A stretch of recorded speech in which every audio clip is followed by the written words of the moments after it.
Have you ever found yourself wondering where some of our funeral traditions come from?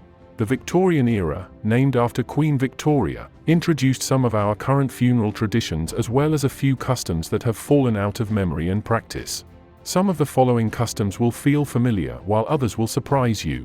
Customs like families posing for portraits with the recently deceased, creating lifelike doll versions of their deceased infants, mourners making jewelry out of their loved one's hair, were all part of the Victorian era. Join us today as we look at bizarre death and mourning customs from the Victorian era. Families posed with the deceased. The first post-mortem images were made possible as a result of Louis-Jacques Degas' creation of the daguerreotype in the year 1839. However, the cost was prohibitive for the average family. Many only took photographs at big life events, like the death of a loved one. Thus, the custom of taking a photograph with a loved one after death became a popular trend. The photograph gave the family a lasting visual reminder of their loved one. Often called death photography, this practice continued throughout the Victorian era. A common practice would be to pose the deceased in a realistic domestic setting. Adults were posed in a setting that reflected their profession as naturally as possible. Children were posed with various members of their families, sometimes with a toy or sitting with a sibling, while appearing to be asleep the majority of the time. The deceased were sometimes posed standing, with the aid of hidden clamps and stands. In rare cases, open eyes would be painted on top of closed eyelids. Since photography was expensive, a post-life photo might be the only photo the family had of the deceased.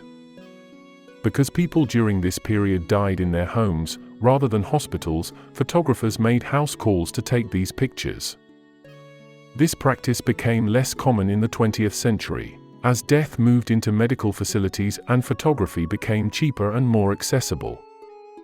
Once it became common for people of different income levels to have pictures taken during their life, there was less need to capture their image in death.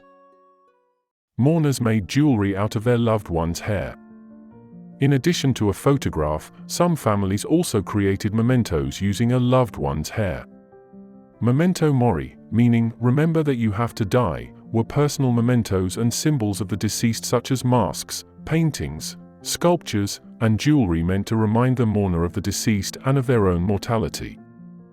They used their loved one's hair in a variety of creative ways, including shadow boxes, wreaths, textiles, corsages, and most notably jewelry.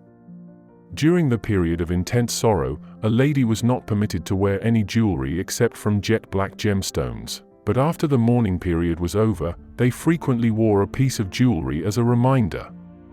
It was well known that Queen Victoria wore a locket that included a photograph of Prince Albert as well as a strand of his hair. Superstitions were prevalent. During this time, humanity was still learning a lot about the natural world. People were spiritual and believed in the supernatural. Because of this viewpoint, there were a number of superstitions surrounding death.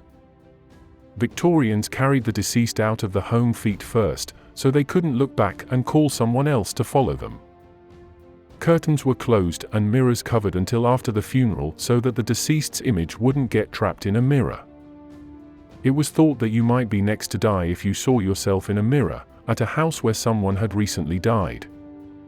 To prevent bad luck, all clocks were stopped at the time of death. And somewhat creepily, Victorians turned family photographs face down to protect family and friends from possession by a spirit of the dead. Mourning clothes were a must. After Albert passed away, Queen Victoria spent the first 3 years of the grieving period wearing black clothing. Even in her later years, it was rare to find her wearing anything other than all black. Her example led to the population copying her style of dress, and certain expectations were set in place.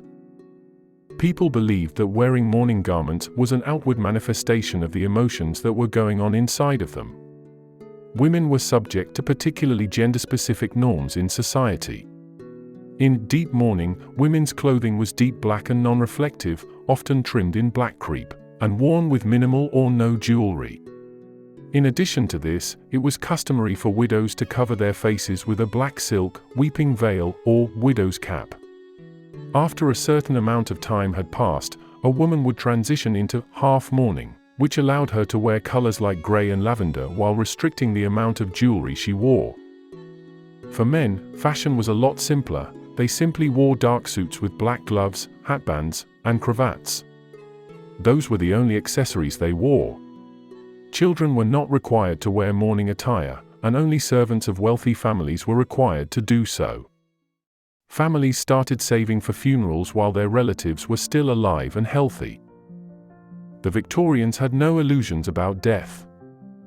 Mortality rates for children were high, and even if you survived childhood, many adults didn't live past 50 years. In this era, death was so certain and people prized an elaborate funeral service. Because of this, many families saved for years to pay for a funeral service. In fact, women frequently made their own shrouds and included them in their wedding trousseau. Today, we shy away from talking or even thinking about death. In reality, we could learn something from the Victorians. It's okay to talk about and plan for death. The Victorians didn't focus on death, but they accepted it as a reality and planned for it. While their methods seem strange to us today, the Victorians did understand the value of celebrating a loved one's life and honoring their memory. We could greatly benefit from more openness, less fear, and a willingness to have these important conversations with our families. Thank you for watching. To support our channel, please subscribe.